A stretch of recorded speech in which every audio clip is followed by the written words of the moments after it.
Hello everyone, एक बार फिर से स्वागत है आप सभी का। आज हम यूनिट 6 का लेक्चर नंबर 3 लेकर आए हैं, जिसके अंदर की हम पढ़ेंगे फ्रोथ फ्लोटेशन प्रोसेस। चलिए एक बार हम डिस्कस कर लेते हैं बेटा, फ्रोथ फ्लोटेशन प्रोसेस क्या होती है।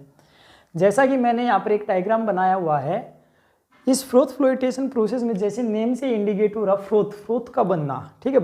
यहाँ पर क्या बनेंगे, फ्रोथ्स, बबल्स बनेंगे यहाँ पर कहीं ना कहीं।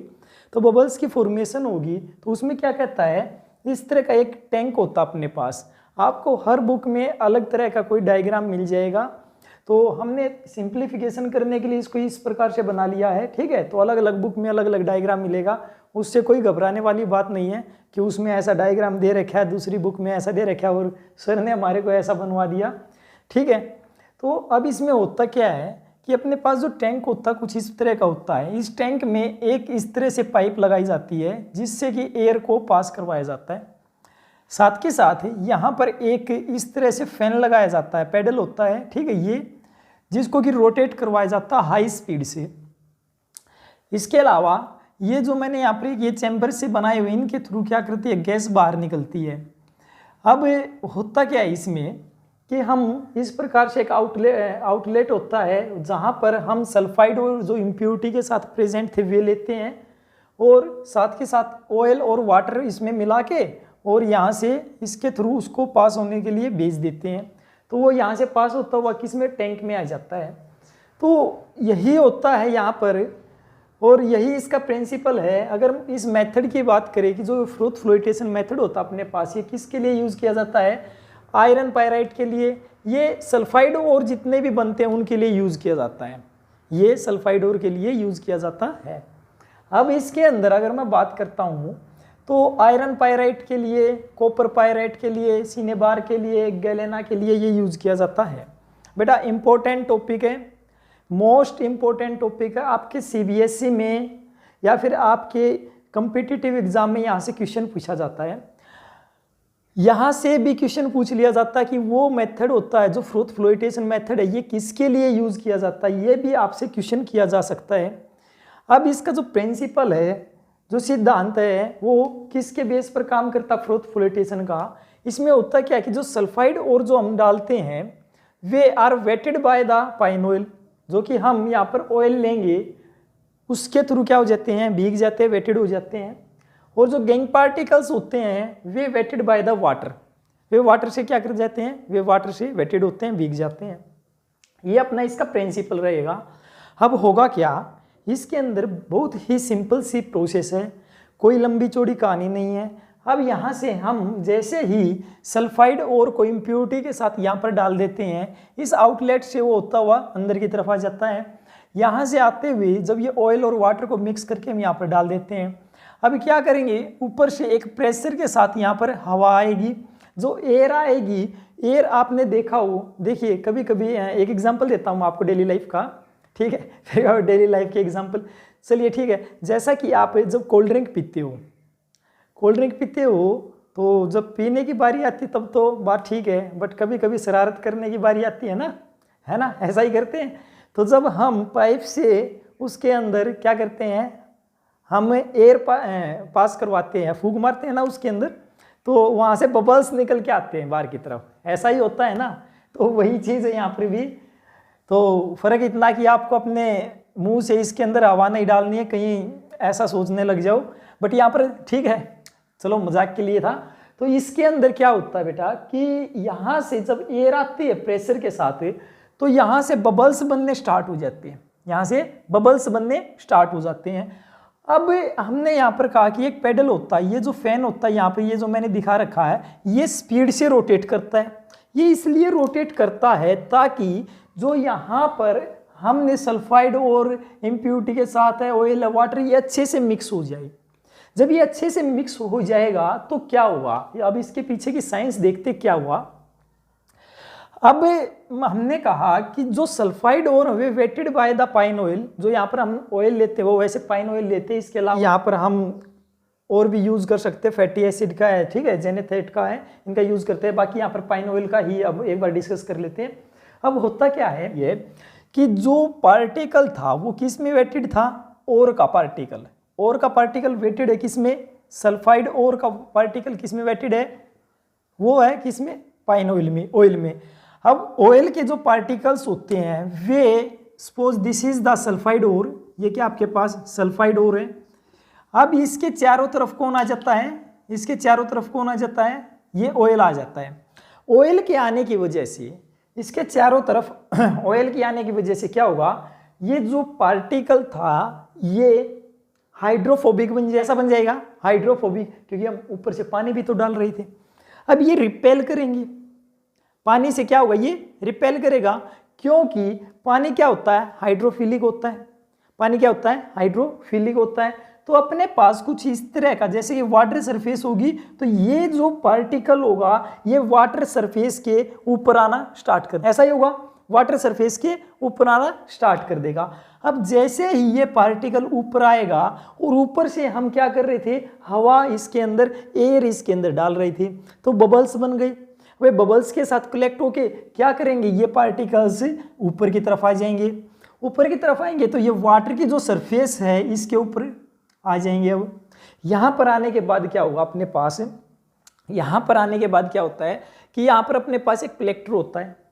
ठीक है, कलेक्टर का मतलब यहाँ पर ये हम ये इस तरह से बोल सकते हैं कि कलेक्टर क्या है यहाँ पर अपने पास, कि कलेक्ट करने के लिए जो एरिया है उसकी बात कर सकते हैं, या फिर यहाँ पर कोई टैंक होगा अलग से, आप ये इस तरह से बोल सकते हो।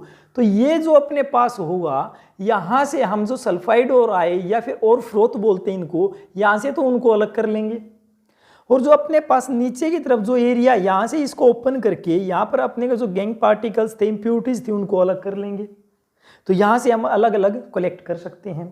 अब क्वेश्चन क्या आता है आपके सीबीएसई में, कई बार आपके सीबीएसई में क्वेश्चन पूछा जाता है कि what is the role of the collector. मैंने ये जो कलेक्टर बताया, ये कलेक्टर का मतलब वो नहीं है बेटा, ठीक है। या फिर आप इसको इस तरह से समझो कि ये तो कोई एक्स्ट्रा टैंक था जहां से आप उसको कलेक्ट कर रहे हो, बट यहाँ पर रियल में जो कलेक्टर की बात करता है वो कलेक्टर कौन है, इन सल्फाइड ओर को कलेक्ट करके कौन लेके आया ऊपर, ऑयल लेके आया ना। इन सल्फाइड ओर को कलेक्ट करके, इकट्ठा करके कौन ऊपर लेके आया, ऑयल लेके आया है। तो कई बार क्वेश्चन आता है what is the role of the collector, collector का रोल क्या है। कलेक्टर कौन से होते हैं, पाइन ऑयल हो सकता है, फैटी एसिड हो सकते हैं, जेनेथेट हो सकता है, दीज आर द कलेक्टर। ये कलेक्टर क्या करते हैं, ये सल्फाइड ओर को कलेक्ट करके ऊपर की तरफ लेके आते हैं, और यहाँ से हम अलग से एक टैंक लगाते हैं, जिस टैंक में हम इन कलेक्टर समेत उस सल्फाइड ओर को कलेक्ट कर लेते हैं। आई होप बेटा आपको समझ में आ गया होगा मैं क्या कहना चाहता हूँ। अब क्या होता है कि यहाँ तक की अपनी बात ठीक थी। अब इसके बाद क्या होता है कि साथ के साथ कभी कभी अपने को क्या करना पड़ता है, इसके अंदर एक फ्रोथ स्टेबलाइजर डालने पड़ते हैं। फ्रोथ को स्टेबलाइजर करने के लिए उनको नाम दिया जाता है फ्रोथ स्टेबलाइजर। तो हमने को कभी कभी फ्रोथ स्टेबलाइजर इसके अंदर डालना पड़ता है। अब क्वेश्चन ये आता है what is the role of the froth stabiliser. अब फ्रोथ स्टेबलाइजर का रोल क्या है, या फिर कौन कौन से आप फ्रोथ स्टेबलाइजर यूज करते हो। आपका ये क्वेश्चन एक बार पीएमटी में आया है, ठीक है, एक बार पीएमटी में यहाँ से क्वेश्चन पूछा गया था। तो फ्रोथ स्टेबलाइजर जो आप यूज करते हो ये कौन कौन से करते हो, जैसे कि क्रिसोल है, एनिलीन है, ठीक है, इनका आप क्या करते हो, यूज करते हो। वहां से जब ऑप्शन में दे रखा था तो आपको एनिलीन दे रखा था, ठीक है, उन्होंने पूछ रखा था इनमें से कौन सा फ्रोथ स्टेबलाइजर है, ठीक है। तो आंसर था अपना एनिलीन था, वहां पर 3 और थे ऑप्शन थे वहां पर भी, ठीक है। अब ये क्या करते हैं, अब क्वेश्चन ये अपना, ये क्वेश्चन यहां पर अपना क्या बनता है कि ये करते क्या है, इनका रोल क्या होता है, क्यों यूज किए हमने। मैडम ने ये इसलिए इनको यूज किया क्योंकि जब ये बबल्स यहां से बन के ऊपर आते हैं तो ये डिफरेंट साइज के होते हैं। ये जो और का जो पार्टिकल आता है ऑयल के साथ मिलके आता है, ये डिफरेंट साइज के होते हैं। अब डिफरेंट साइज के जो अपने पास और पार्टिकल आते हैं उनको कलेक्ट करना मुश्किल हो जाता है। अब उनको कलेक्ट करने के लिए, ताकि वे आसानी से सभी को एक जैसे, ताकि अपने साथ और कोई इम्प्योरिटी ना आए, सभी को एक साथ हम कलेक्ट करना चाहते हैं, इसलिए हम इन फ्रोथ स्टेबलाइजर का यूज कर देते हैं। ये मेंटेनेंस करते हैं बबल्स के साइज को, जो बबल्स यहाँ पर बनेगा उसका जो सेम साइज बना देंगे सभी के सभी का। बेटा इंपॉर्टेंट बात बता रहा हूँ, बहुत कम बुक्स के अंदर ये बात लिख रखी है, आपको जस्ट इतना लिखा मिलेगा कि फ्रोथ स्टेबलाइजर का यूज किया जाता टू स्टेबलाइज। अब इसमें से कोई आंसर तो कोई सेटिस्फिकेशन वाला आंसर तो मिला नहीं, बट मैं आपको ये एक चीज बता रहा हूं, इनका यूज इसलिए किया जाता ताकि वे बबल्स के साइज को मेंटेनेंस कर दें। मेंटेनेंस कर देंगे तो क्या होगा, हम उसको कलेक्ट कर लेंगे। अब इसके बाद क्या होता है, यहाँ से कलेक्ट करने के बाद इनको सुखाया जाता है। सुखाने के बाद जो भी अपने को और चाहता है उसके बाद की और आगे प्रोसेस होती है। ठीक है, तो यहाँ पर अपने को सल्फाइड और मिल जाता है। तो ये थी अपनी फ्रोथ फ्लोटेशन प्रोसेस। पर कभी कभी एक क्वेश्चन और आ जाता है कि ये तो मान लिया जब था अपने पास, जब सल्फाइड और इम्प्यूरिटीज के साथ थी रिएक्शन, सल्फाइड और इम्प्यूरिटीज इसके साथ मिक्स करके जो मिक्सिंग में आई हुई थी अपने पास, ठीक है, वो थी मैट्रिक्स हमने यहाँ पर यूज किया था। परंतु कई बार ऐसा हो जाए कि सल्फाइड और हैं दो तरह के, जैसे कि अगर मिक्सचर मिल जाए अपने को 2 सल्फाइड और का, जैसे कि PBS का मिल जाए, ZNS का मिल जाए। अब कहोगे सर अगर ये दोनों डाल दिए तो हम निकालेंगे कैसे, क्योंकि दोनों के दोनों तो क्या होते हैं, ऑयल में वेट हो जाते हैं और ऊपर आ जाएंगे, तो दोनों के दोनों मिल जाएंगे। तो ऐसा बन सकता है। तो आपकी बात ठीक है, बिल्कुल हो सकता है ऐसा। परंतु साइंटिस्ट ने इसके लिए भी एक समाधान निकाल लिया। इसके लिए क्या समाधान निकाला, उन्होंने डिप्रेसेंट का यूज किया। ठीक है, उन्होंने डिप्रेसेंट का यूज किया। अब क्वेश्चन यहाँ से कई बार आपके CBSE में आया है कि डिप्रेसेंट क्या होते हैं। आपके स्टेट बोर्ड में भी एग्जाम में ये क्वेश्चन आया हुआ है कि डिप्रेसेंट क्या होते हैं। देखिए डिप्रेसेंट क्या होते हैं, ये क्या करते हैं, control the formation of froth. जो यहाँ पर बबल्स बनते हैं उनको बनने से रोकते हैं, उनको बनने से रोकते हैं, और फॉर्मेशन होने से रोकते किसकी, किसी एक सल्फाइड की कंपेरेटिवली दूसरी। यहाँ पर हमने 2 सल्फाइड और लिए, एक ZNS दूसरा PBS।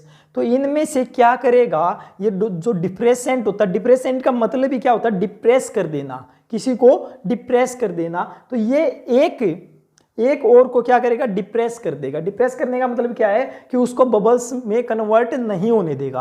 अगर कोई चीज़ बबल्स में कन्वर्ट नहीं हुई, अगर कोई यहाँ से, अगर कोई और यहाँ से बबल्स में कन्वर्ट नहीं हुआ, तो इसका मतलब वहाँ से एक ही जो सल्फाइड और था अपने पास वो बबल्स में कन्वर्ट होकर यहाँ पर हम उसको अलग कर सकते हैं। तो ईजिली अपने पास एक नीचे रह जाएगा, एक ऊपर आ जाएगा।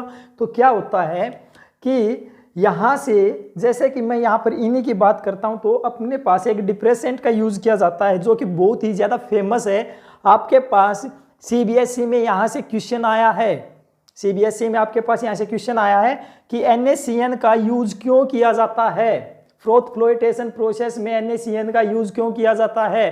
क्योंकि NaCN एक डिप्रेसेंट होता है जो कि ZNS के साथ मिलकर एक Na2ZnCN4 बना लेता है, एक कॉम्प्लेक्स बना लेता है, जो कि अपने पास है सोडियम टेट्रासाइनोजिंकेट।